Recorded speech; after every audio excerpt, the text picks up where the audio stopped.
Alright, so nagbabalik tayo sa ating violin tips and tricks. And for today's video, I want to talk about space. Ayan.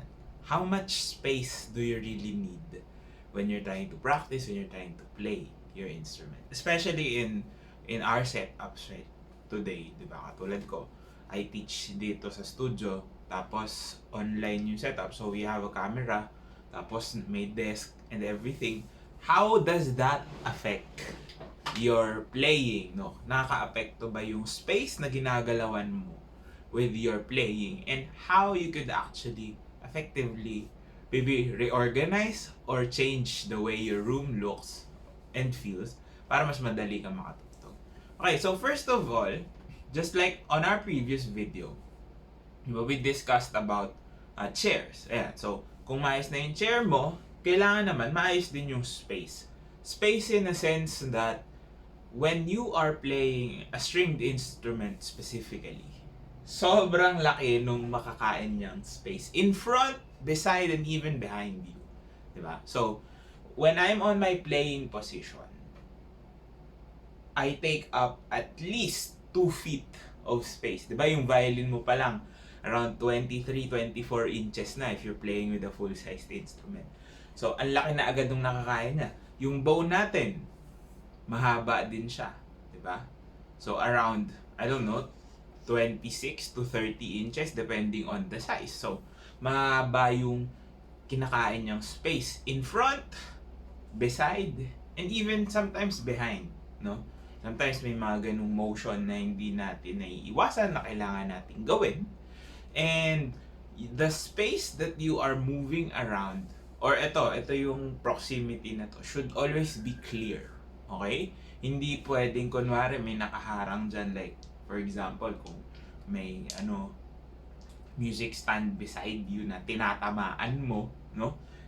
You don't actually need to hit them for them to really disrupt your playing, no? So madalas nakikita natin ito sa ibang mga students na parang may desk, tapos nandito sa side na to yung lahat ng gamit niya, and then nandun yung case, nandun yung instrument, and then pag kukunin lang, tapos mag-play, and then let's say nag-open strings ka, pagdating sa dulo hindi niya na maabot yung dulo because may tendency to hit whatever is beside you, whatever is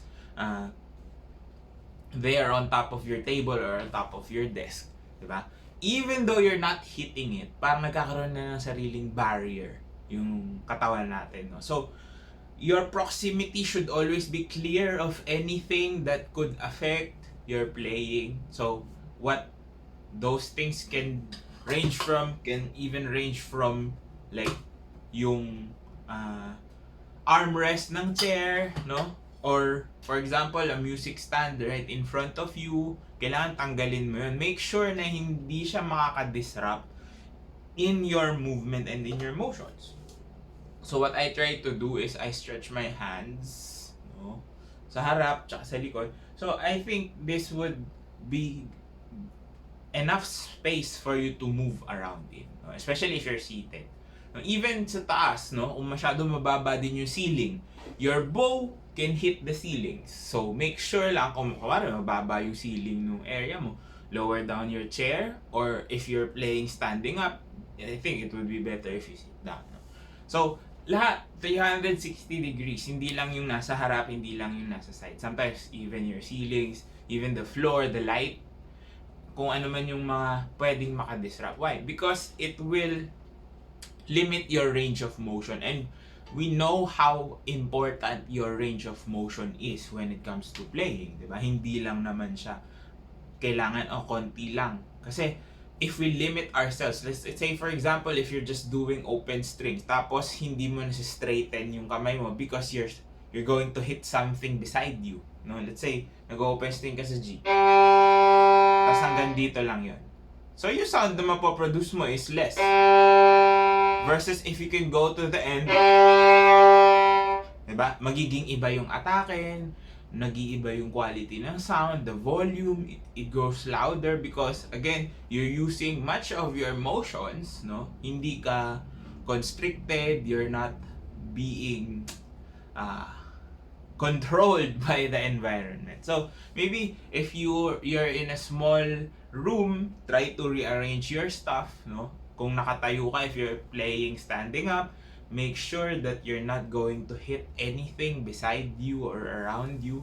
Minsan pati yung aapakan mo, di ba? You have to be careful on those things as well.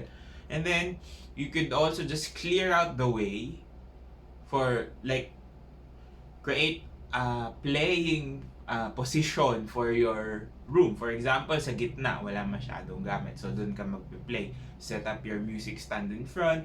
No? Ganun yung mga pwede nating gawin. Just so you could have space that's enough for you to move around it. Okay.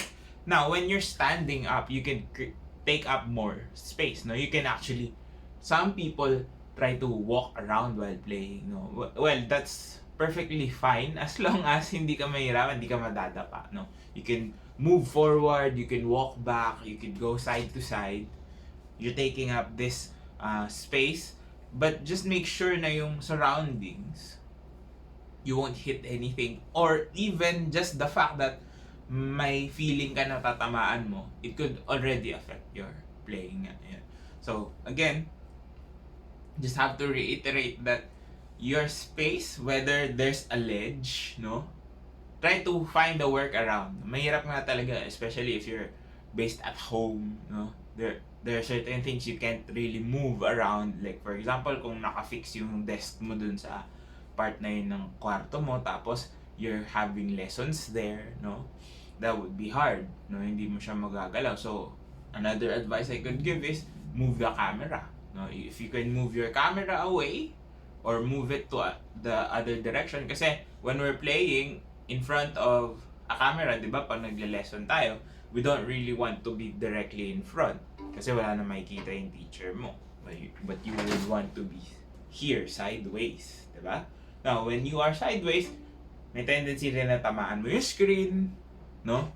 So, pwede rin dahil maiksi yung, yung headset na ginagamit mo, hindi ka masyadong makagalaw. So, you have to find workarounds for those problems, di ba? Medyo may pagka-first world problems. Pero, it really does happen a lot of times. So, for those types of problems, for short headsets, you have to find a way na hindi siya makaka-disrupt sa'yo. No? Whether that's putting your headset back, or if you have wireless headphones, I think that would be better. Or just use a speaker and mic setup kung meron ka, di ba? Especially right now, a lot of people have been investing in their home gear, no? Kung kaya, and we can't really say how long we'll be staying at home and then practicing, no? You have to make yourself comfortable, but comfortable in a way na hindi ka madi-disrupt, no? Your playing is very, very important. The surroundings is very important, no? Kung masyadong cramped up yung space, you can move. If you're, for example, some people tend to practice in their beds. Syempre, may mga unan-unan. Kahit na malambot, pag tinamaan mo yon, it will affect your bowing. Your bowing might go side to side, no? Yung kamay natin, if you are too close to something, di ba? Parang mahihirapan na siya mag-move, mahihirapan ka mag-shift. So, it really affects your playing. And, of course, the feeling of being constricted is really not good in any way, shape, or form. Diba? So, try to find a workaround on those things. No? And this is just a reminder that everything you do should always make you comfortable. You should always be relaxed. Hindi ka dapat nahihinder ng mga outside or external factors that you can actually do. No? Which is, for example, just move things around to make it easier for you, no? Yeah. So, I think bowing talaga yung pinaka-affected. Even in orchestras, diba? That's why you don't see a lot of these left-handed violins in an orchestra. Number one is, the bowing will be different. Kasi kung baliktad ka, tatamaan mo talaga yung katabi mo, diba? That's why you have to also understand that your placement of your hand is very, very important. How you place it around, how you bow, no? Kung medyo ganito ka mag-bow, make sure na hindi kang tatamaan yung nasa gilid mo or wala kang tatamaan. If you're bowing to the front, make sure you're not going to hit anything in the front. Yeah. So bowing, but of course dito din naman sa left hand, no, on the violin side. Especially your violin, you have to make sure na hindi siya tatama ko saan. Of course, you can damage your scroll, you can damage the instrument, and yeah, just be careful. Try to set up your place in where you can move freely your hands, no? Kahit sa ibabaw, sa ilalim, sa gilid, sa likod, everywhere around. Ayan. So sana nakatulong tong video na to. If you did, drop a like, comment down below more content you'd like to see, and of course, subscribe to my YouTube channel. Follow me on all my socials, links down in the description box below. I still have my course on Udemy. Check it out if you want to learn the instrument on your pace, on your time. Check out my course on Udemy.